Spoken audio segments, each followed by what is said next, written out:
ओम शांति। आज बाबा का 5 सितंबर का मुरली। बाबा ने कहा, मीठे बच्चे, बाबा आया है तुम बच्चों से दुग्ध धाम का सन्यास कराने। यही है बेहद का सन्यास।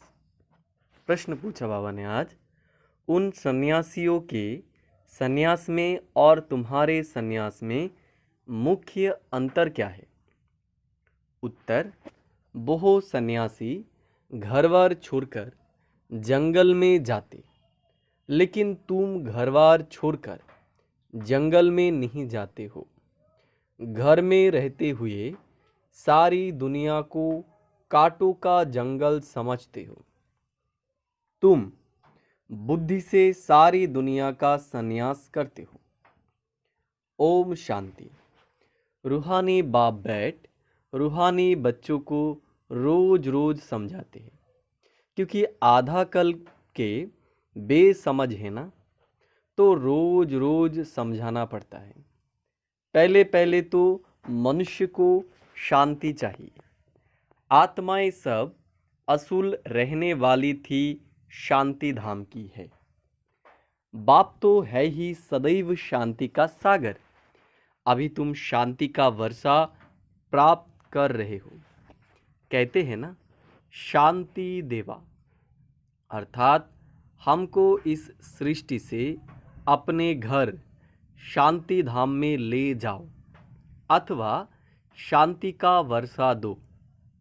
देवताओं के आगे अथवा शिव बाबा के आगे इहो जाकर कहते हैं कि शांति दो, क्योंकि शिव बाबा है शांति का सागर। अभी तुम शिव बाबा से शांति का वर्षा ले रहे हो। बाप को याद करते करते तुमको शांति धाम में जाना है ज़रूर। नहीं याद करेंगे तो भी जाएंगे ज़रूर। याद इसलिए करते हो कि पापों का बोझा जो सिर पर है वो खत्म हो जाए। शांति और सुख मिलता है एक बाप से, क्योंकि बहुत सुख और शांति का सागर है। बहुत चीज़ ही मुख्य है। शांति को मुक्ति भी कहा जाता है, और फिर जीवन मुक्ति और जीवन बंध भी है। अभी तुम जीवन बंध से जीवन मुक्त हो रहे हो। सतयुग में कोई बंधन नहीं होता है, गाया भी जाता है सहज जीवन मुक्ति बा सहज गति सदगति।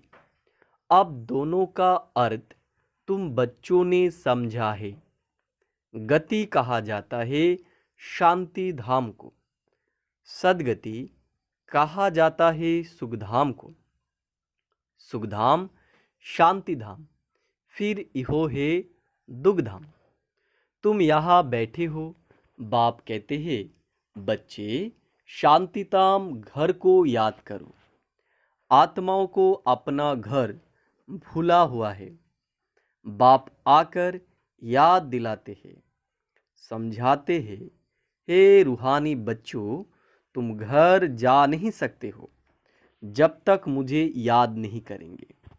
याद से तुम्हारे पाप भस्म हो जाएंगे।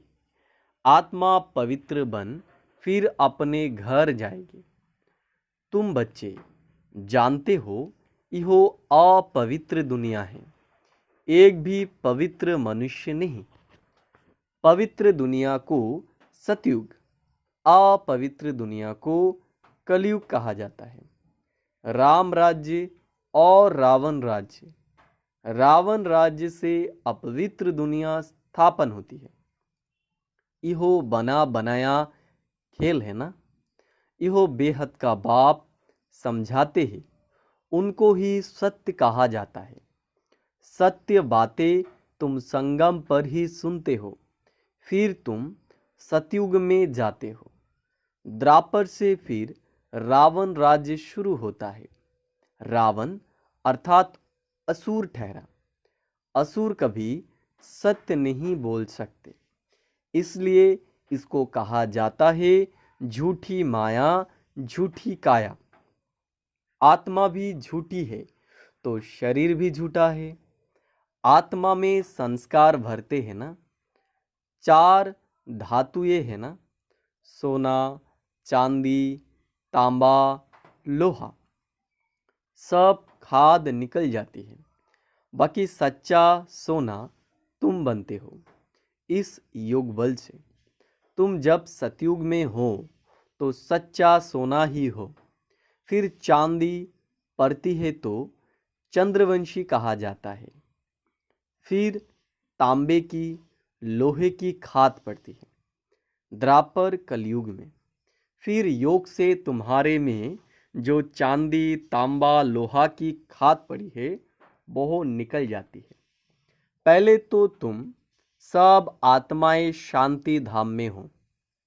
फिर पहले पहले आते हो सतयुग में, तो उसको कहा जाता है गोल्डन एज्ड।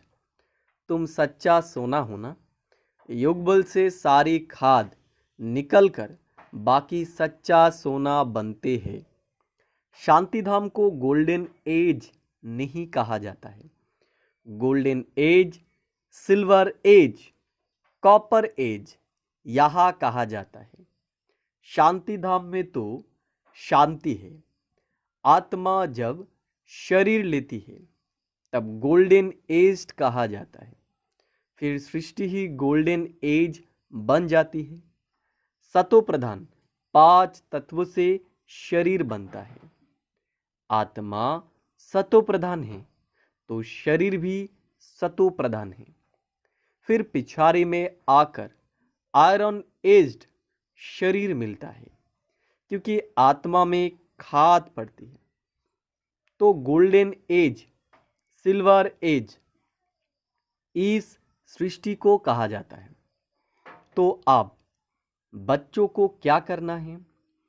पहले पहले शांति धाम जाना है, इसलिए बाप को याद करना है। तभी तमो प्रधान से सतो प्रधान बन जाएंगे।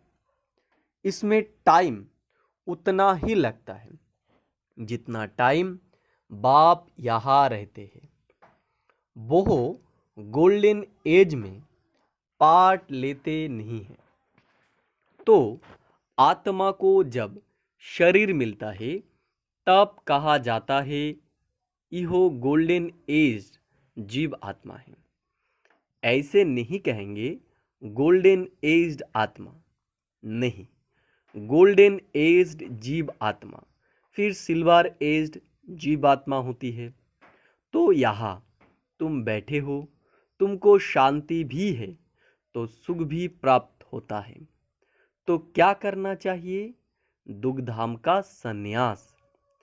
इसको कहा जाता है बेहद का संन्यास। उन सन्यासियों का है हद का संन्यास। घर बार छोड़ जंगल में जाते हैं। उनको इहो पता नहीं है कि सारी सृष्टि ही जंगल है। इहो कांटों का जंगल है। इहो है कांटों की दुनिया, वो है फूलों की दुनिया। वो भल संन्यास करते हैं, परंतु फिर भी कांटों की दुनिया में, जंगल में, शहर से दूर दूर जाकर रहते हैं। उन्हों का है निवृत्ति मार्ग, तुम्हारा है प्रवृत्ति मार्ग। तुम पवित्र जोरी थे, अभी अपवित्र बने हो। इनको गृहस्थ आश्रम भी कहते हैं। सन्यासी तो आते ही बाद में है। इस्लामी बौद्ध भी बाद में आते हैं। क्रिश्चियन से कुछ पहले आते हैं। तो इहो झार भी याद करना है, चक्र भी याद करना है। बाप कल्प कल्प आकर कल्प वृक्ष की नॉलेज देते हैं, क्योंकि खुद बीजरूप है, सत्य है, चैतन्य है। इसलिए कल्प कल्प आकर कल्प वृक्ष का सारा राज समझाते हैं। तुम आत्मा हो, परंतु तुमको ज्ञान सागर, सुख का सागर, शांति का सागर नहीं कहा जाता। इहो महिमा एक ही बाप की है, जो तुमको ऐसा बनाते हैं। बाप की इहो महिमा सदैव के लिए है। सदैव वह पवित्र है और निराकार है। सिर्फ थोड़े समय के लिए आते हैं पावन बनाने। सर्वव्यापी की तो बात ही नहीं। तुम जानते हो बाप सदैव वहाँ ही रहते हैं। भक्ति मार्ग में सदैव उनको याद करते हैं। सतयुग में तो याद करने की दरकार नहीं रहती है। रावण राज्य में तुम्हारा चिल्लाना शुरू होता है। वही आकर सुख शांति देते हैं। तो फिर जरूर अशांति में उनकी याद आती है। बाप समझाते हैं, हर 5000 वर्ष बाद मैं आता हूँ। आधा कल्प है सुख, आधा कल्प है दुख। आधा कल्प के बाद ही रावण राज्य शुरू होता है। इसमें पहला नंबर मूल है देह अभिमान। उसके बाद ही फिर और विकार आते हैं। अब बाप समझाते हैं, अपने को आत्मा समझो, देही अभिमानी बनो। आत्मा की भी पहचान चाहिए। मनुष्य तो सिर्फ कहते हैं आत्मा भ्रुकुटी के बीच चमकती है। अभी तुम समझते हो वो है अकाल मूर्त। उस अकाल मूर्त आत्मा का तख्त यह शरीर है। आत्मा बैठती भी भ्रुकुटी में है। अकाल मूर्त का यह तख्त है। सब चैतन्य अकाल तख्त है। वो अकाल तख्त नहीं जो अमृतसर में लकड़ी का बना दिया है। बाप ने समझाया है, जो भी मनुष्य मात्र है सबका अपना अपना अकाल तख्त है। आत्मा आकर यहाँ विराजमान होती है। सतयुग हो या कलयुग हो, आत्मा का तख्त है ही यह मनुष्य शरीर। तो कितने अकाल तख्त हैं। जो भी मनुष्य मात्र है अकाल आत्माओं के तख्त है। आत्मा एक तख्त छोड़ झट दूसरा लेती है। पहले छोटा तख्त होता है, फिर बड़ा होता है। यह शरीर रूपी तख्त छोटा बड़ा होता है। वह लकड़ी का तख्त जिसको सिख लोग अकाल तख्त कहते हैं, वह तो छोटा बड़ा नहीं होता। यह किसको भी पता नहीं है कि सब मनुष्य मात्र का अकाल तख्त यह भ्रुकुटी है। आत्मा अकाल है, कब विनाश नहीं होती। आत्मा को तख्त भिन्न भिन्न मिलते हैं। सतयुग में तुमको वरा फर्स्ट क्लास तख्त मिलता है। उनको कहेंगे गोल्डन एज्ड तख्त।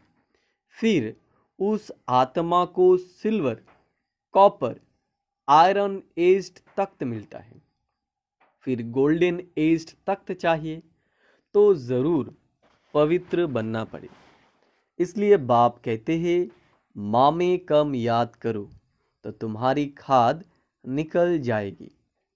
फिर तुमको ऐसा दैवी तख्त मिलेगा। अभी ब्राह्मण कुल का तख्त है। पुरुष उत्तम संगम युग का तख्त है। फिर मुझ आत्मा को इहो देवताई तख्त मिलेगा। यो बातें दुनिया के मनुष्य नहीं जानते। देह अभिमान में आने के बाद एक दो को दुख देते रहते हैं।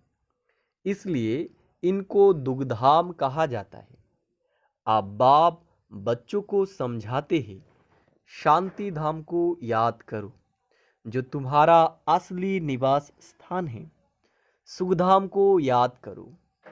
इनको भूलते जाओ। इनसे वैराग। ऐसा भी नहीं सन्यासियों मिसल घरवार छोड़ना है। बाप समझाते हैं, वो एक तरफ अच्छा है, दूसरे तरफ बुरा है। तुम्हारा तो अच्छा ही है।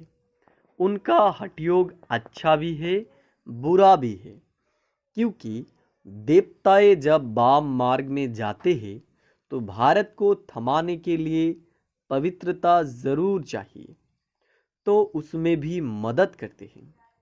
भारत ही अविनाशी खंड है, बाप का भी आना यहाँ होता है। तो जहाँ पर बेहद का बाप आते हैं वह सबसे बड़ा तीर्थ हो गया ना।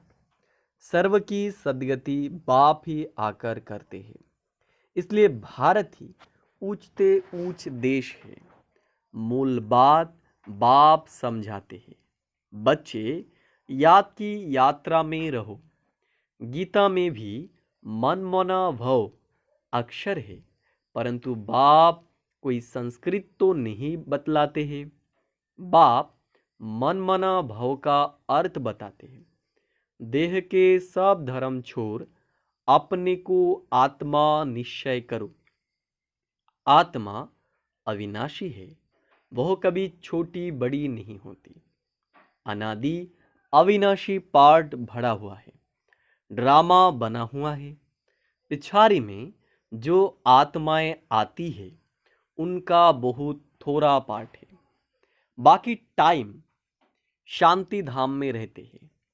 स्वर्ग में तो आ ना सके, पिछाड़ी को आने वाले वहाँ ही थोड़ा सुख, वहाँ ही थोड़ा दुख पाते हैं। जैसे दिवाली पर मच्छर कितने ढेर निकलते हैं, सुबह को उठकर देखो तो सब मच्छर मरे पड़े होंगे। तो मनुष्य का भी ऐसे ही पिछाड़ी में आने वालों की क्या वैल्यू रहेगी, जैसे जानवर मिसाल ठहरे। तो बाप समझाते ही यह सृष्टि का चक्र कैसे फिरता है। मनुष्य सृष्टि रूपी झाड़ छोटे से बड़ा, बड़े से छोटा कैसे होता है। सतयुग में कितने थोड़े मनुष्य, कलयुग में कितने वृद्धि हो, झाड़ बड़ा हो जाता है। मुख्य बात बाप ने इशारा दिया है, गृहस्थ व्यवहार में रहते मामे कम याद करो। 8 घंटा याद में रहने का अभ्यास करो। याद करते करते आखिरी पवित्र बन बाप के पास चले जाएंगे तो स्कॉलरशिप भी मिलेगी। पाप अगर रह जाएंगे तो फिर जन्म लेना पड़े। साजाए खाते हैं फिर पद भी कम हो पड़ता है। हिसाब किताब चुप तो सबको करना है। जो भी मनुष्य मात्र है अभी तक भी जन्म लेते रहते हैं। इस समय देखेंगे भारतवासियों से क्रिश्चियन की संख्या ज़्यादा है। बहुत फिर सेंसिबल भी है। भारतवासी तो 100% सेंसिबल थे, सो अब फिर नॉन सेंसिबल बन गए हैं, क्योंकि यही 100% सुख पाते हैं, फिर 100% दुख भी यही पाते हैं। बहुत तो आते ही पीछे है।